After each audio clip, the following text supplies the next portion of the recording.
Good morning friends. Single entry में अब हम इस प्रॉब्लम को सॉल्व करेंगे। चलिए एक बार स्टडी करें। A sole trader request you to prepare the trading and profit and loss account for the year ended March 13।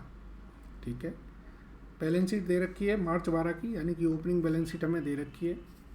जब ओपनिंग बैलेंस शीट दे रखी है तो कैपिटल वगैरह सारी हमें निकाल के रखी हुई है। इसके बाद 31 मार्च 2013 के जो एसेट्स और लाइबिलिटीज़ के बैलेंस हैं वो दे रखे हैं। अच्छा जी, इसके बाद नीचे आप जाएंगे तो कैश रिसीट एंड पेमेंट जो हुए हैं वो दे रखे हैं। It is found to depreciate furnitures इतने परसेंट, ये डेप्रीशिएशन दे रखा है। प्रोविजन फॉर डाउटफुल दे रखा है 5%। ट्रेड डेटर, ठीक है, मतलब 5% डाउटफुल डेट्स पर बनाना है। तो फ्रेंड्स अगर आप देखें इसमें हमें ट्रांजेक्शन्स मैक्सिमम दे रखी हैं। अच्छी बात यह है कि ओपनिंग बैलेंस शीट बना के दे रखी है, तो ओपनिंग बैलेंस शीट हमें बनाने की ज़रूरत नहीं पड़ेगी। चलिए तो फ्रेंड्स हम जानते हैं जैसे वैसे ही हम शुरू करते हैं। सबसे पहले तो इसमें एक हमें ट्रेडिंग P&L अकाउंट बनाना होगा।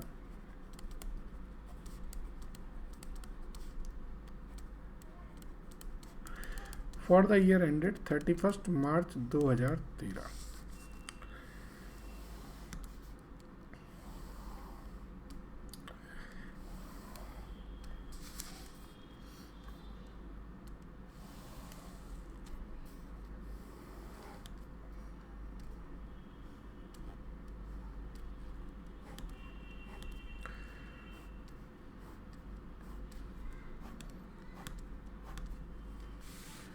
और इसके साथ हमारी एक बैलेंस शीट बनेगी।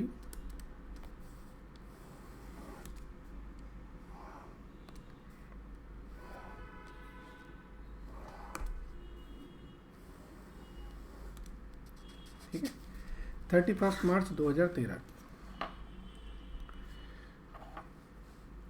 अब फ्रेंड्स अगर देखें आप इसमें डेटर क्रेडिटर्स बहुत सारे एसेट्स आइटम्स दे रखे हैं।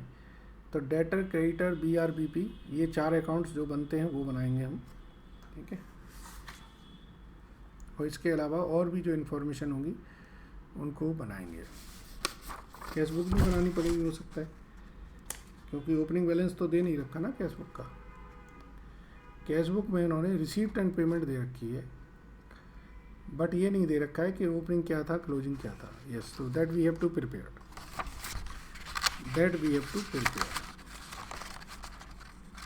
Yes, so will prepare that also. So एक हमारा कैश अकाउंट बन जाएगा रिसीट एंड पेमेंट का।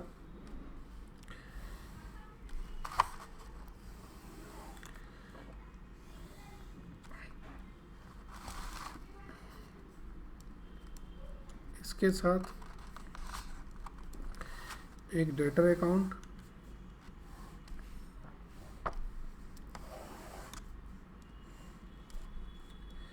एक बिल्स रिसीवेबल अकाउंट,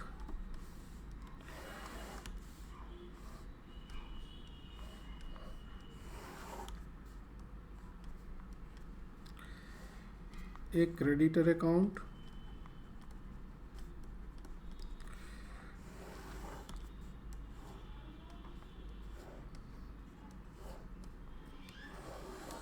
और एक बिल्स पेबल अकाउंट।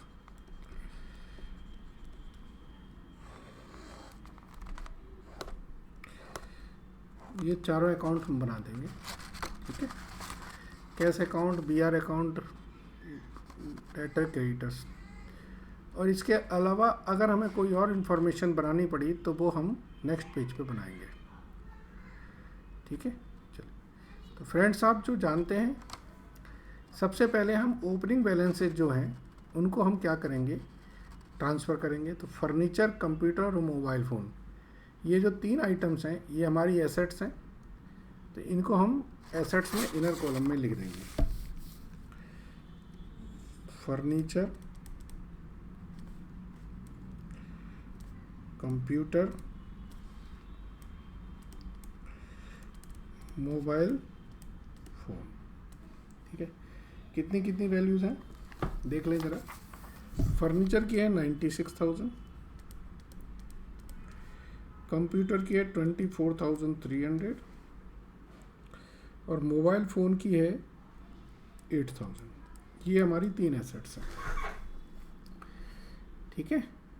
ये देखिए, इसके बाद आ गया स्टॉक। सबसे पहले हम ओपनिंग बैलेंस शीट ही ट्रांसफ़र कर रहे हैं, ध्यान रखिएगा। तो स्टॉक है, तो स्टॉक कहाँ जाएगा हमारा? स्टॉक हमारा ओपनिंग स्टॉक बन जाएगा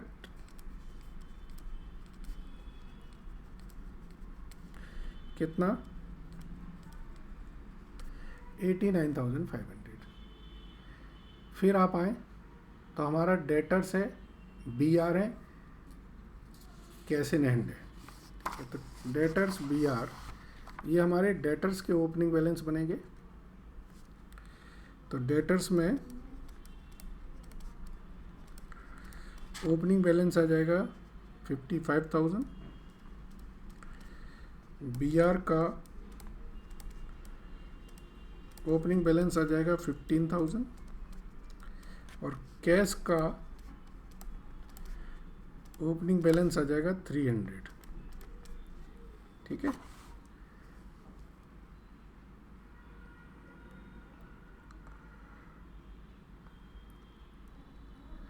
चलिए आगे बढ़ें।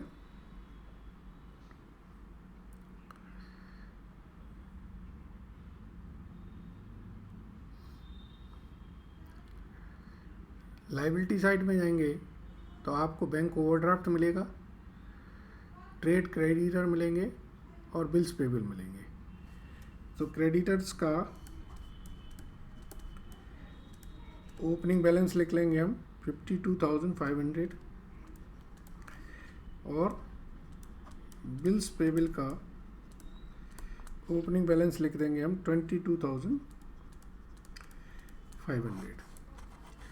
अगर गौर से देखें तो ऊपर बैंक ओवरड्राफ्ट भी दिखा हुआ है, ओपनिंग में है। तो यहाँ पर हम ये कैश अकाउंट की जगह कैश एंड बैंक अकाउंट कर देते हैं, दोनों को समराइज कर देते हैं।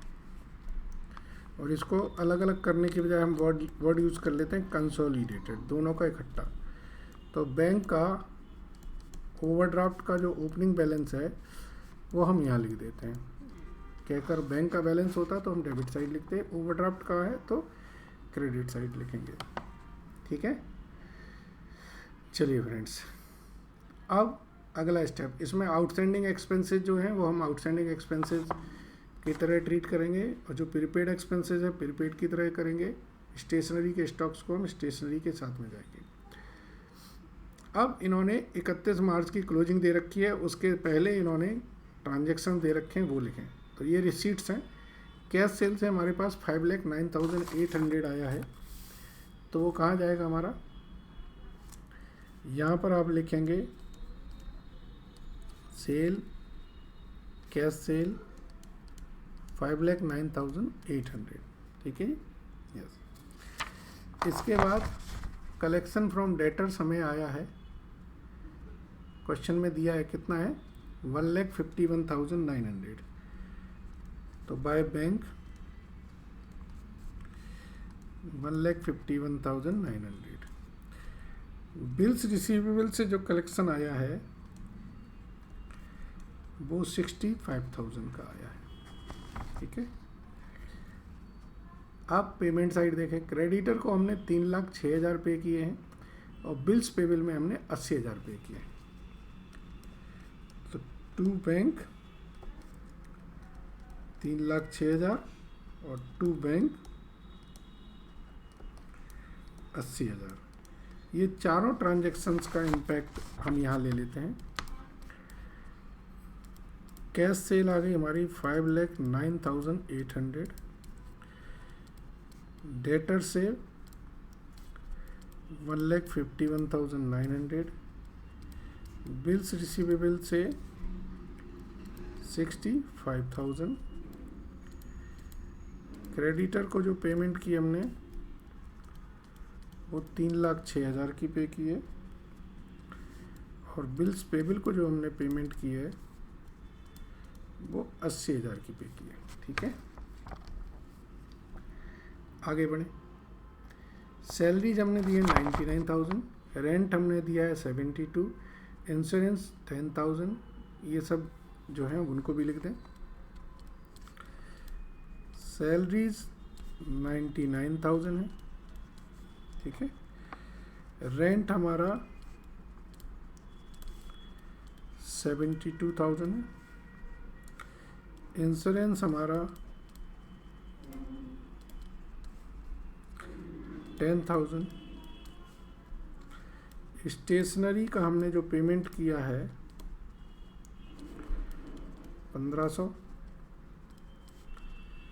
मोबाइल फ़ोन एक्सपेंसेस जो हैं हमारे वो है 9,000। ड्राइंग हमारी है 1,20,000। ये जो कैश में ट्रांजैक्शन दिए थे इनको हमने लिख दिए। अब इन सब के इम्पैक्ट सेकंड इफेक्ट दे दें। सैलरी, ये जो खर्चे हैं ये हमारे P&L में जाएंगे और सब में कुछ ना कुछ एडजस्टमेंट है तो ये इनर कॉलम में जाएंगे, ठीक है ना। जैसे सैलरी हमारी है 99,000 की, ठीक है। रेंट है, सैलरी पे किया है, रेंट पे किया है 72,000। इंश्योरेंस दिया हमने 10,000। स्टेशनरी को हमने 1,500 पे किया। चारों में एडजस्टमेंट है।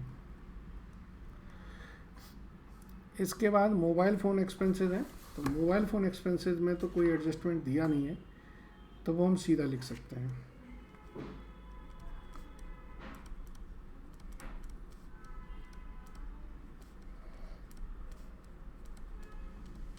ठीक है, मोबाइल फ़ोन एक्सपेंसेस लिख दिए। कैपिटल हमें क्वेश्चन में दी हुई थी, ओपनिंग बैलेंस था 1,97,430। इसमें ऐड करेंगे हम नेट प्रॉफिट, लेस करेंगे ड्राइंग। ड्राइंग हमारी है 1,20,000 की, ठीक है जी। ओके, अब आप देखिए क्लोजिंग बैलेंसेज आपने डाल दिए हैं, सॉरी कैश के ट्रांजैक्शन कर दिए हैं। अगला स्टेप क्या है, ये जो क्लोजिंग स्टॉक क्लोजिंग बैलेंस दे रखे हैं इनको भी आप प्लेस कर दें, ठीक है। सो जैसे आपका क्लोजिंग स्टॉक दे रखा है 95,400, यहाँ लिख दें।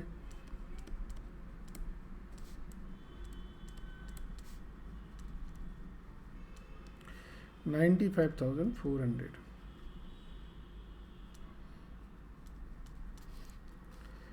इसके बाद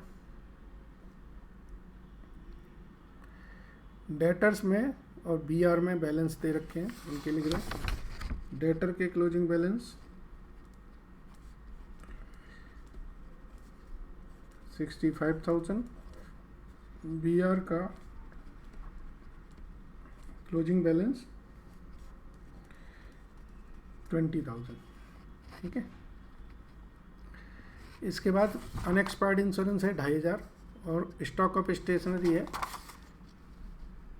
आपका 250 रुपये। ये हमारे एसेट्स में आएंगे। तो unexpired insurance 2,500, stock of stationery 250, ठीक है जी। इसके बाद cash in hand and cash at bank है, कितना कैश इन हैंड है, कैश एट बैंक है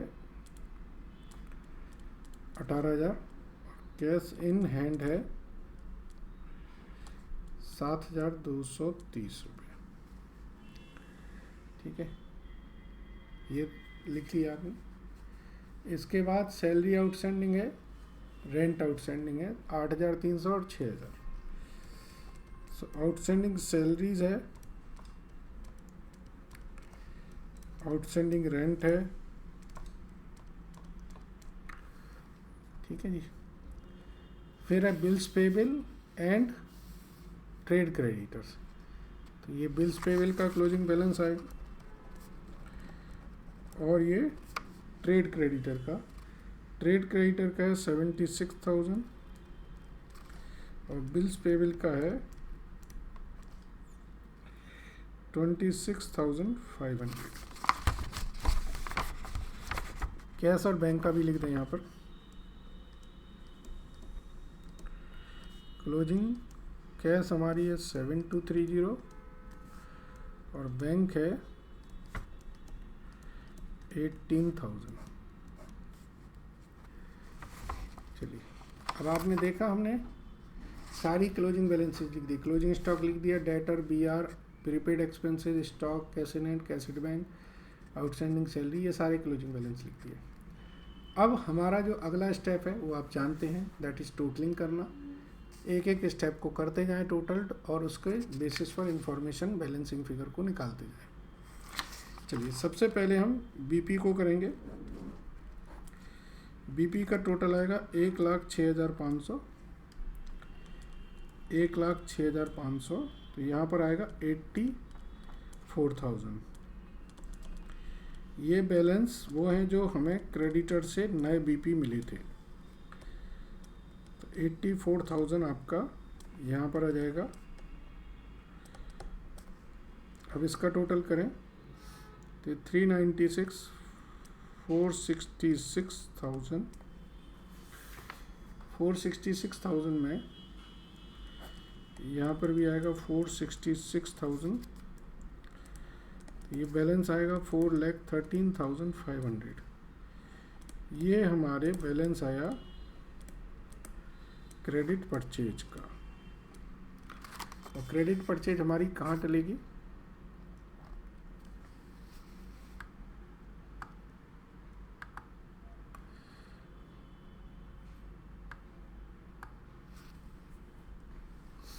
क्रेडिट परचेज हमारा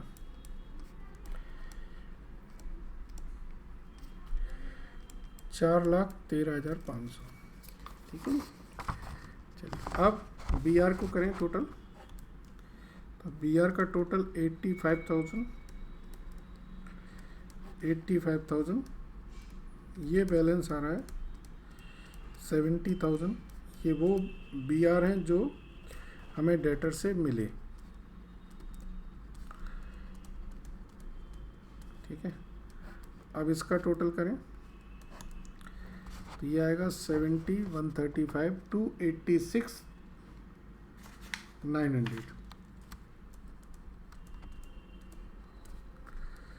286,900। तो इस तरफ का टोटल आ रहा है 231,900। ये हमारा बैलेंस है, और ये क्या कहलाएगा? हमारा क्रेडिट सेल, ठीक है। सो क्रेडिट सेल हमारी 231,900, ठीक है। अब इसको टोटल करें यहाँ पे, तो ये आएगा 741,700, ठीक है। इस तरफ का टोटल आएगा 837,100, 837,100। तो बैलेंसिंग फिगर आएगी 334,100। ये क्या कहलाएगी? Gross profit carried down. तो यहाँ पर आएगा ग्रॉस प्रॉफिट ब्रॉट डाउन 334,100, ठीक है। यस, अब बाकी के एडजस्टमेंट हैं जो हमें करने हैं। तो सबसे पहले तो जो आउटस्टैंडिंग एक्सपेंसेस के ट्रीटमेंट हैं उन्हें कर दें। आउटस्टैंडिंग का कंसेप्ट ये है कि क्लोजिंग आउटस्टैंडिंग ऐड होगी और ओपनिंग आउटस्टैंडिंग लेस होगी। तो क्लोजिंग आउटस्टैंडिंग ऐड होगी और ओपनिंग आउटस्टैंडिंग लेस होगी। प्रीपेड का कंसेप्ट है कि ओपनिंग प्रीपेड ऐड होगा और क्लोजिंग का प्रीपेड लेस होगा। स्टॉक में भी कंसेप्ट ये है कि ओपनिंग स्टॉक ऐड होगा, क्लोजिंग स्टॉक लेस होगा। अब इन कंसेप्ट के हिसाब से ये सारी वर्किंग कर दें।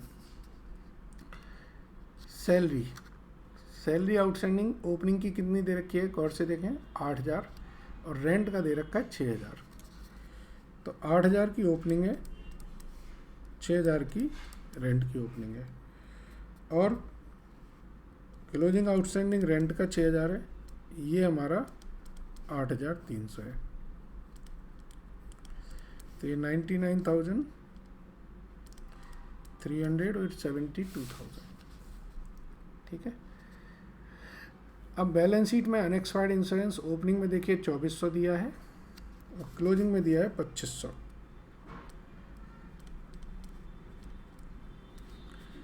तो ये एडजस्ट होके ये बचेगा 9,900। स्टॉक ओपनिंग का दिया है 200, क्लोजिंग का है हमारा 250। तो ये 200, ये 250, ये बचेगा 1,450। ठीक है। अब जो हमारे डेटर्स और बीआर के क्लोजिंग आए हैं ना, उनको भी लिख दें। तो क्रेडिटर्स और बिल्स पेबल, इनके क्लोजिंग बैलेंस कितने हैं? बिल्स पेबल का था 26,500 और क्रेडिटर का था 76,000। ठीक है। ऐसे ही बिल्स रिसीवेबल का क्लोजिंग बैलेंस था 20,000 और डेटर का जो बैलेंस है वो है 65,000। डेटर को मैंने इनर कॉलम में क्यों लिखा बताओ? यस, क्योंकि इस पे हमें 5% से प्रोविजन फॉर बैड डेट्स बनाना है। तो अब इसमें हमारा प्रोविजन फॉर बैड डेट्स बनेगा कितना? 3,250। तो ये आएगा 62,750 और यहाँ लिखोगे प्रोविजन फॉर बैड डेट्स 3,250। अब ये जगह कम पड़ने वाली है, क्यों? क्योंकि अभी डेप्रिसिएशन की एंट्री और डालनी है। तो हम इसको थोड़ा सा ये लाइनें हटा देते हैं, जिससे थोड़ी सी हम इन लाइनों को भी मैंने हटा दिया है, जिससे क्या है नीचे तक हम इंफॉर्मेशन को प्लेस कर सकें। चलिए अब ज़रा डेप्रिसिएशन देखें। फर्नीचर 5% से, 10% से कंप्यूटर है, मोबाइल फ़ोन 25% से। तो फर्नीचर पे 5% 4,800, कंप्यूटर पे 10% 2,430 और मोबाइल फ़ोन पे 25% पूरा 2,000। ये डैप है, ये डैप है और ये डैप है। तो ये 91,200, ये 6,000 और इस पे और लिखें कितना आता है 21,870। ठीक है जी। यहाँ पे लिख दें छोटा छोटा सा, depreciation on furniture 4,800, on computer 2,430, on mobile 2,000। ठीक है। बहुत छोटा छोटा सा लिखना पड़ेगा क्योंकि और कोई जगह नहीं बच रही है। इसका टोटल आ रहा है 3,34,100। तो यहाँ पर भी आएगा 3,34,100। ठीक है जी। अब इसको बैलेंस करें ज़रा। 99,300 ठीक है, 72,000, 9,900, 1,450, 9,000, 3,250 दिस। तो इसमें बैलेंस आएगा 129,970। ठीक है, 129,970। तो ये आएगा आपका नेट प्रॉफिट 129,970 और इसको ये प्लस करेंगे, ये माइनस करेंगे तो बचेगा 207,400। ठीक है। अब आउटस्टैंडिंग सैलरीज हमने ले ली हैं, सब ले लिया। तो इसका टोटल आएगा 3,24,200। इस तरफ का टोटल अगर 3,24,200 आ जाता है तो ये आपका सही है। एक बार टोटल चेक कर लो, 324200 ही आना चाहिए। नहीं आ रहा है, क्यों नहीं आ रहा? क्योंकि मैंने अभी इसमें क्लोजिंग स्टॉक नहीं लिखा है।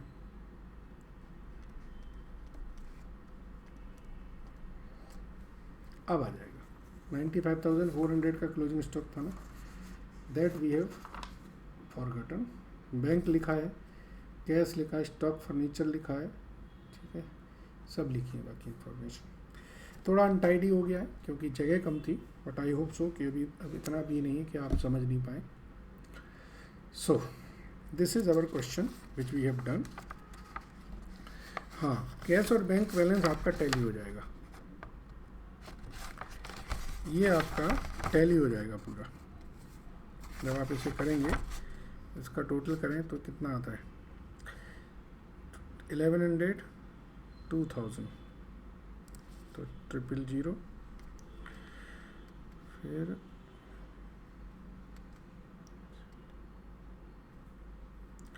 65 और तो ये आ जाएगा 216, 216 और 9,